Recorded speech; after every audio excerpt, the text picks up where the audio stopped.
Abasorogoti, Abaherori n'Abavandari. Aya ni amami 10 Daniyeli yabonye, ariko turaza kubona yuko hamezemo akandi gahembe kandi karakura cyane.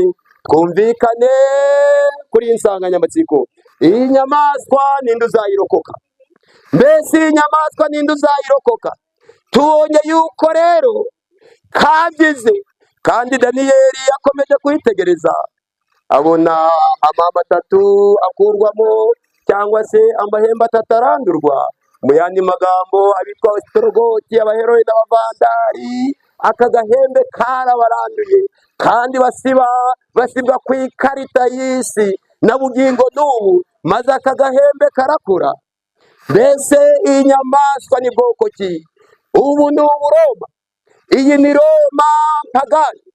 Iyi Roma mpagani rero ni Roma yayoboye nyuma y'Ababirigi, nyuma y'abajenerali 4 bari barasimbuye uwitwa Alexandre Rogara. Umwe akaja mu cyerekezo kimwe, undi kindi. Aba bajenerali rero, iyi Roma izaguhirika ubu bwami bw'Abagiriki.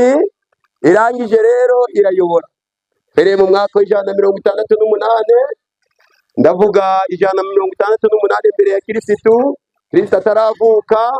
Turaza kubona ko ubu bwami bwagejeje muri 476, aho habonetse noneho iby'aka gahembe kakoze.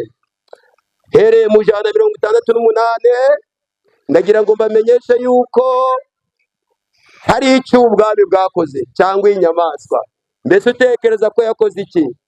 Inyamaswa nk'uko amateka bitwereka, uhereye mu gihe cy'itorero rya Efeso, ubu Buroma bwishe abantu kandi bukomeza kurenganya abera bisumba byose, kandi bukomeza kumena amaraso, kandi bukomeza gusiribanga n'ababaga basigaye, kuko turaza kubibona aho tuza guhurira muri iki gice turi gusoma cya 7.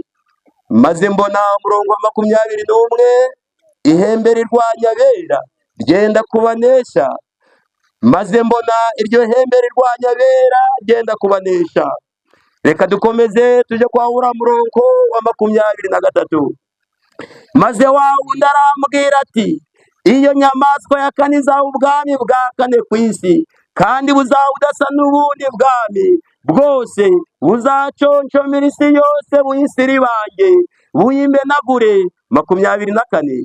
Kandi ayo mahembe 10 muri ubwo bwami hazakomokamo abami 10, hanyuma yabo hazaza undi mwami, ariko we ntabwo azabasa nabo ba mbere, kandi azanesha abami 3 nk'uko twabibonye. Nyuma yo kunesha abami 3 rero hari ikizakorwa. Mbese utekereza ko ikizakorwa ari ikihe?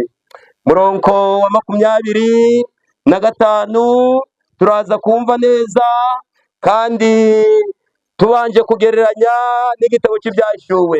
Igitabo cy'Ibyahishuwe turaza guhurira muri iki gice cya 13 kugira ngo tuze gusobanukirwa n'iyi nyamaswa. Iki gice cya 13 rero turaza kuhabona inyamaswa yavuye mu nyanja.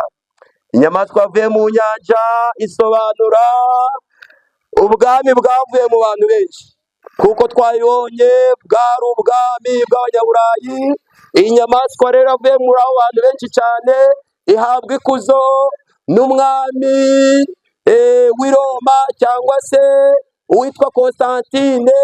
Ayiha ikuzo, ashyigikira umuyobozi w'itorero ry'i Roma, kandi avuga yuko iyi nyamaswa cyangwa se uyu mukuru w'itorero akwiye guhabwa agaciro, akubahwa, imihango ijaho, abantu bose basabwa kuyoboka uyu mukuru w'itorero, bavuga yuko ari we nyiri ubutungane, bavuga yuko ari umwami w'abami, bavuga yuko ari ukwiye gusabira abantu. Hashyirwaho imihango y'abatagatifu ngo abantu baje bambaza abatagatifu, hashyirwaho za indulgensiya, hashyirwaho za misa, hashyirwaho n'ibindi byose, kugira ngo abantu babashe kumva yuko hari umuntu ukwiye gutuma babaho neza bakira ibyaha, kuko yavugaga yuko ari nyiri ubutungane. Mu yandi magambo, afata